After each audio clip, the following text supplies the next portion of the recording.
Shalom, Shalom. sahabat Shalom yang dikasih Tuhan. Pagi hari ini sebelum kita masuk dalam tuntunan sepekan, kita mau bahas tema pada pagi hari ini tentang visi. Nah, kebetulan saya ditemenin anak muda yang luar biasa, generasi milenial, Andrew. Shalom, Andrew. Shalom. Ya, kita akan bahas apa, Andrew? Hari ini kita membahas tentang visi kita ya. Visi kita itu menghidupi kebenaran sampai kebenaran Wih, menghidupi. mantap.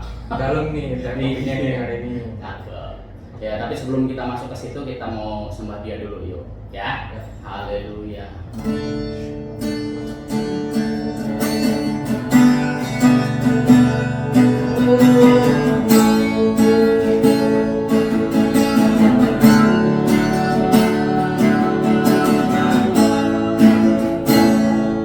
Yesus kau kebenaran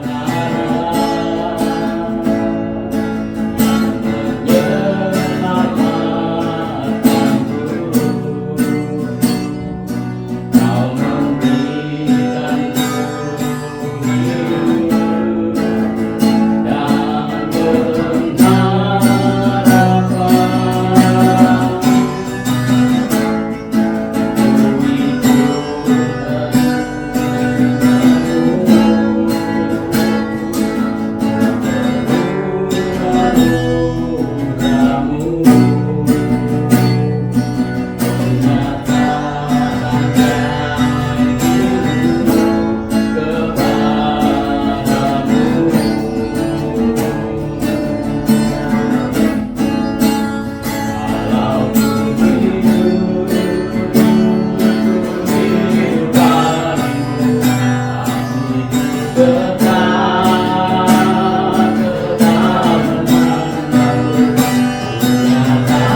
Kalau sebentar kami ingin sharing satu sama lain Tuhan tentang visi-Mu Tuhan, sampaikan Tuhan pesan-Mu Tuhan. Urapi lidah bibir setiap kami Tuhan, agar apapun yang kami sampaikan Tuhan pada pagi hari Tuhan boleh menjadi rema bagi setiap kami Tuhan untuk menjalani hari-hari kami Tuhan. Amin. Baik hari ini Tuhan maupun sampai kedatangan-Mu Tuhan yang kedua kali Tuhan. Yes. Biar kami tetap berkenan di hadapan-Mu Tuhan. Amin. Terima kasih Tuhan, terima kasih Bapa. Hanya dalam nama Tuhan Yesus Kristus Amin. kami berdoa, mengucap syukur dan menyembah-Mu Tuhan. Haleluya. Amin. Haleluya. Shalom sekali lagi, sahabat shalom yang dikasih Tuhan. Haleluya. Pagi hari ini kita langsung gaspol aja karena tema hari ini adalah tema yang luar biasa tentang masa depan, yaitu visi. Apalagi anak-anak muda ya, harus punya visi ke depan. Nah, ya. Haleluya. Ya gimana, Bro? Oke, jadi sesuai sama yang tadi kita udah bahas ya, Ya. visi kita itu adalah menghidupi kebenaran sampai kebenaran menghidupi kita. Amin. Tapi sebelum kita mulai, aku mau tanya Pak Ishak dulu nih. Iya. Menurut Pak Ishak, kebenaran itu apa sih? Nah, ini dia. Kebenaran kadang orang-orang tuh bilang kebenaran menurut siapa dulu gitu loh. Kebanyakan orang kekeh aja gitu. Orang udah melakukan seperti ini benar ya menurut dia sendiri gitu, belum tentu menurut orang lain. Sama dengan halnya aku melakukan segala sesuatu ini buat apalah bikin sesuatu lah dulu ya misalkan. Apa yang aku bikin sesuatu gini belum tentu yang lu bilang oh itu baik, itu benar gitu. Ya benar nggak? Betul. Benar nggak? Aku kayak main gitar gini, aku pikir bagus gitu, tapi belum tentu buat orang oh nggak, masih kurang pasti dong gitu. Nah seperti juga kebenaran itu sendiri bro. Kalau menurut aku kebenaran itu ya harus sesuai dengan firman Tuhan ya, yang pastinya. Apalagi kebenaran itu yang tema saat ini adalah saat kebenaran sampai kita sendiri dihidupi oleh kebenaran itu sendiri. Wow, luar biasa. Kita mau bahas ini, Bro. Betul. Ada 2 poin sih, Bro. Satu, apa langsung aja ya. Yuk, kita buka di Galatia 1 ayat 10. Yuk. Galatia 1 ayat 10. Jadi bagaimana sekarang? Adakah ku cari kesukaan manusia atau kesukaan Allah? Adakah ku coba berkenan kepada manusia? Sekiranya aku masih mau mencoba berkenan kepada manusia, maka aku bukanlah hamba Kristus. Wow, sekarang gini, kebanyakan hamba-hamba Tuhan gini ngakunya doang hamba Tuhan. Tapi kadang ada nggak menurut Endo nih? Ada hamba Tuhan yang cuma mencari perkenanan diri sendiri gitu. Yang penting aku melayani, yang penting aku udah melayani sesuai dengan apa. Tapi itu belum tentu berkenan sama Tuhan loh, bener nggak? Betul. Ada nggak? Aku sih percaya sebenarnya dari sekian banyak anak Tuhan di dunia ini ya, banyak mungkin yang mencari perkenanan Tuhan, banyak yang sesuai dengan kehendak Tuhan. Tapi aku juga percaya bahwa tidak sedikit orang yang mau dengan kehendaknya sendiri, sesuai kebenarannya sendiri. Kayak yang tadi Pak Ishak bilang, yang dia lihat adalah kebenaran menurut dirinya sendiri. Yang mungkin mau famous, mungkin mau tahta atau segala macam. Diri sendiri. Jadi penuh dirinya gitu. Ya terkadang banyak gini, bro. Apa hamba-hamba Tuhan ini terkadang merasa aku melayani, tapi seakan-akan haus dengan pujian. Banyak nggak? Nah iya itu. Nah ini hamba-hamba Tuhan. Kita mau sampaikan yuk kita sama-sama belajar introspeksi diri kita. Kita ini melakukan segala sesuatu itu benar-benar tulus buat Tuhan apa untuk diri kita sendiri. Nah kalau kita hati-hati nih dulu nih. Kalau kita udah misalkan jago di bidang apapun gitu untuk pelayanan Tuhan, nah hati-hati. Kita kembalikan lagi semua kemuliaan untuk Tuhan. Bukan, oh gara-gara gue nih perjalanan ibadah ini lancar ya kan, misalkan. Oh gara-gara aku nih khotbahnya luar biasa jadi pengurapan Tuhan. Pengurapan itu dari Tuhan, bukan dari kita gitu loh. Benar nggak? Apapun yang kita lakukan kebenaran menurut kita belum tentu Tuhan berkenan di dalamnya. Seperti Galatia 1 ayat 10 tadi. Yuk kita sama-sama cari perkenanan Tuhan, bukan cari perkenanan manusia. Manusia pujian ada masanya, tapi kalau Tuhan luar biasa. Kekal ya. Betul. Aku juga sadar sih, pasti banyak juga, apalagi untuk anak-anak muda ya, yang mungkin takut masa depannya, apakah di masa depan itu akan sangat sulit, sangat gelap, nggak kelihatan gimana. Dia dengan kehebatannya, dengan kesanggupannya, mungkin dia ada bakat di satu titik dan dia jadi sombong karena itu. Nah itu adalah cikal bakal kejatuhan ya. Iya, hati-hati. Gitu. Oke. Ya, di sini ada 2 poin sih, Bro, yang kita mau saya perjelas dan saya dapat. Satu itu kebenaran itu sendiri. Apa sih kebenaran itu? Kalau menurut kita gini loh. Kebenaran itu sebetulnya nih kalau kita mau koreksi benar-benar itu menyakitkan. Kebenaran kok menyakitkan gitu lah. Kok aneh gitu, kebenaran kok menyakitkan. Yo, kita flashback lah ke beberapa puluh tahun yang lalu ya, tentang kisahnya Yusuf. Ingat nggak kisah Yusuf tuh? Yang awal-awal ya? Iya, yang awal-awal dia kenapa dia tuh orang yang paling dibenci mungkin ya dari keluarga Yakub itu paling dibenci. Yusuf ini anak yang paling dibenci. Gitu, keturunan paling dibenci oleh saudara-saudaranya. Kenapa sih? Karena satu nih, kalau kita melihat dari Kejadian 37 di situ ada diceritakan tentang perjalanan Yusuf. Itu dia orang camuk loh. Iya, dalam keluarga dia camuk. Jadi dikit-dikit melaporin kesalahan saudaranya. Kok benar apa? Abang-abangku tuh si Ruben, si Yehuda, si siapalah banyak ada. Si Fulan apa? Wah, itu pada nggak benar Pak, katanya kan suka caper begitu. Nah ini nggak suka lah itu ke-11 turun ke-10 ya, adiknya kan Benyamin ya. Ke 10 saudara-saudaranya itu pada benci dia gitu. Karena apa? Karena satu, orangnya cambuk. Tapi apa yang dilakukan Yusuf benar nggak? Benar dong, melakukan apa yang benar gitu. Maksudnya supaya keturunan Yakub ini benar gitu. Maksudnya ya suatu kebenaran gitu keduanya. Dia bilang apa? Dia bilang kalau dia tuh akan jadi pemimpin gitu loh. Nah ini mimpinya benar nggak?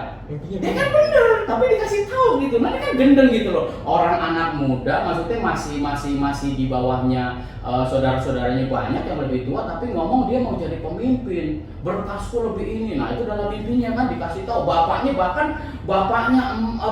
ibunya terus sama saudara-saudaranya nyembah itu kan dalam mimpinya itu kan. Sampai disampaikan itu, tapi itu suatu kebenaran nggak? Kebenaran. Tapi coba efek dari kebenaran itu sendiri. Apa yang dialami Yusuf? Dia dijatuhin. Dia berusaha dibunuh, benar nggak?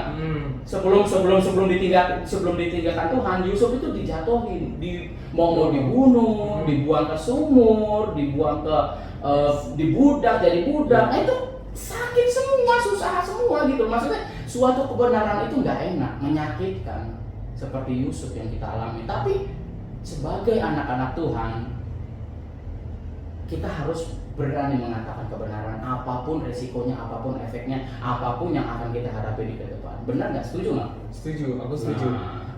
Tapi gimana sih kebenaran yang berdasarkan tadi dari kisah Yusuf ya, masih valid nggak ya sampai hari ini? Kebenaran yang menyakitkan itu harus kita jalanin. Jadi kadang banyak gini loh, di internal kita aja nih, ngelihat aja misalkan dalam kita di lingkungan gereja aja, kadang kan kita melihat gini, kita merasa apa yang sudah kita lakukan, apa yang kita perbuat, padahal kita juga kan nggak mengharapkan pamrih dari segala sesuatu. Yang jadi pertanyaan dulu, ada nggak orang yang teman kita nih satu pelayanan mungkin sirik sama kita? Mungkin loh, ada nggak?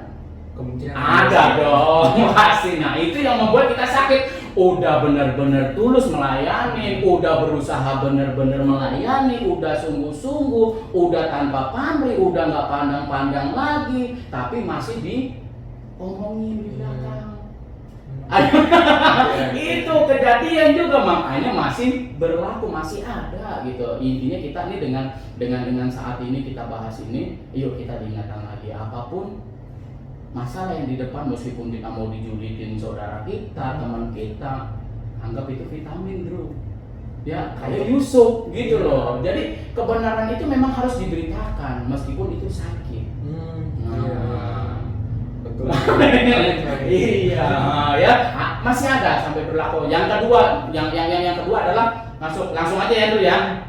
Yang kedua adalah gini, kebenaran itu nggak cukup sampai situ. Kita sakit, apakah kita harus berhenti? Enggak dong. Sebagai anak Tuhan, kalau kita tahu kebenaran, Tuhan Yesus itu pengen kita hidup benar, benar nggak? Betul. Dalam karakter kebenaran kita udah tahu kebenaran, ayo kita terus hidupin kebenaran itu. Dengan apa? Dengan berkelanjutan terus kebenaran. Meskipun sakit, lakukan kebenaran. Apa yang menurut firman Tuhan Yesus mengatakan melalui firman Tuhan, tuntunannya, ayo lakukan kebenaran. itu harus berkesinambungan, harus berkelanjutan. Seperti apa? Contoh lagi, perjanjian lama lagi ada kasusnya Yosua. 1 Yosua ayat 8, saya bacain ya. Janganlah engkau lupa memperkatakan kitab Taurat ini, tetapi renungkanlah itu siang dan malam, supaya engkau bertindak hati-hati sesuai dengan segala yang tertulis di dalamnya. Sebab dengan demikian perjalananmu akan berhasil dan engkau akan beruntung. Itu kunci Yosua untuk supaya dia berhasil masuk tanah Kanaan itu apa? Memperkatakan firman Tuhan. Yes, betul. Makanya kita bersyukur bro, ada gemar, ada doa pagi, ada tuntunan sepekan seperti ini, tengah minggu, ada ibadah tengah minggu, ya kan? Iya. Oh luar biasa gitu, kita dalam naungan seperti ini, ayo perkatakan Taurat ini siang dan malam. Yes. Apalagi di endah kita apa? Restorasi Pondok Rawa. Restorasi Pondok Rawa, itu dia prajurit Tuhan, namanya prajurit harus apa? Pujian penyembahan siang dan malam dan melakukan kehendak Bapa pada zaman ini. Zaman ini generasi milenial harus melakukan firman Tuhan, renungkan firman Tuhan siang dan malam, luar biasa. Seperti Mazmur 1 ayat 1 sampai 6 tuh. Itu juga seperti itu. Kenapa kita harus merenungkan Taurat itu siang dan malam? Supaya apa? Supaya kita seperti pohon yang ditanam di tepi aliran air.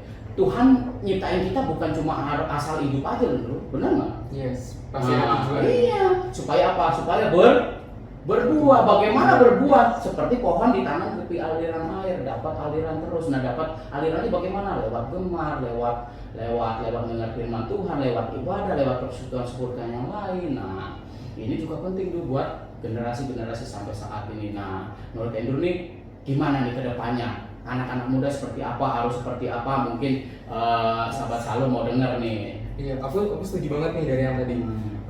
Dari firman yang sebelumnya aja deh. Kita seperti pohon yang ditanam tepi aliran air. Yes. Itu memang nggak mudah ya untuk kita pertama kali ditanam. Akar kita kan tentu aja masih kecil. Iya. Belum sampai ke aliran air itu. Kan kita ditanamnya bukan di airnya ya, pasti di sampingnya, di tanahnya. Jadi akarnya itu harus cari dulu.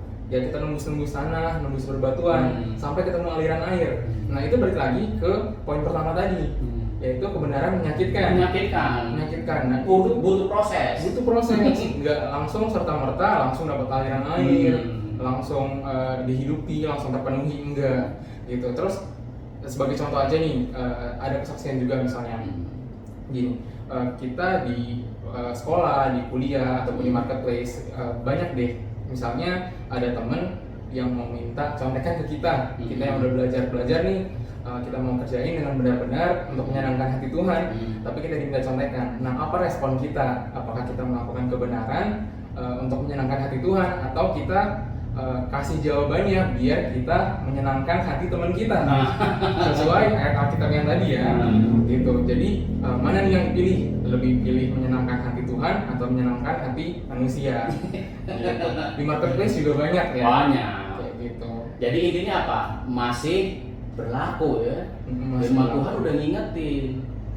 Tetap kita harus ini apa ya? Apalagi di akhir-akhir ini ya, banyak gangguan, maksudnya banyak hal-hal yang kita hadapi, suatu pilihan gitu. Kita mau dianggap asik sama teman kita, saudara kita, atau kita mau dianggap asik sama Tuhan. Nah itu suatu pilihan.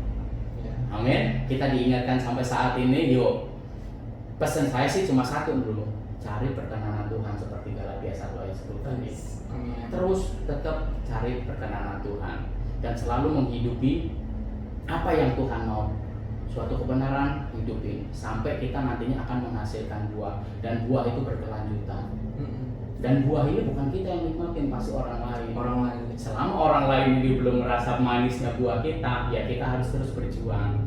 Berjuang itu menyakitkan dan butuh proses. Amin bro. Amin. Haleluya.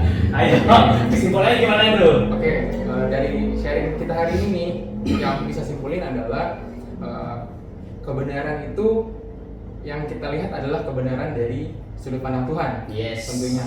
Dan kebenaran itu pastinya tidak enak-enak aja gitu, pasti menyakitkan, butuh proses. Tapi percayalah, dengan proses itu kita hadapi secara terus-menerus, berkesinambungan, berkelanjutan. nanti Tuhan akan membuahkan hasil yang akan dinikmati oleh sekeliling kita.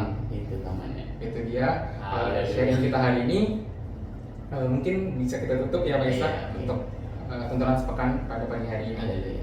Yuk kita nyanyi satu lagi ya tadi. Namaku hidup, ku hidup bagimu, hidup tetap menyembahmu,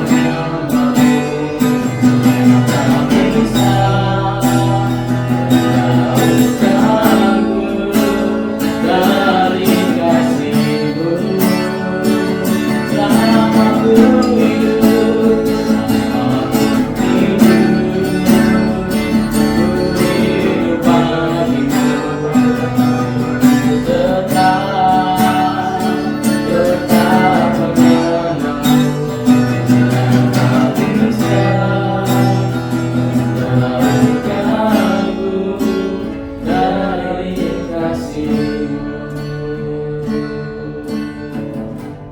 Bapak terima kasih atas tuntunan sepekan pada saat ini Tuhan. Biarlah pengurapan-Mu secara khusus akan setiap kami terus mengalir Tuhan. Jadikan kami Tuhan untuk tahan uji Tuhan, sanggup melakukan kebenaran yang telah Kau tanamkan dalam hidup kami Tuhan. Sampai Tuhan Yesus datang yang kedua kali, kami terus menghidupi kebenaran yang Engkau berikan buat kami Tuhan. Sehingga kami akan terus berakar, bertumbuh dan berbuah, menghasilkan buah, dan buah itu tetap Tuhan dalam kehidupan kami. Terima kasih Bapa untuk pagi hari ini, dan biarlah lawatan-Mu terus menyertai setiap kami anak-anak-Mu di dalam nama Yesus.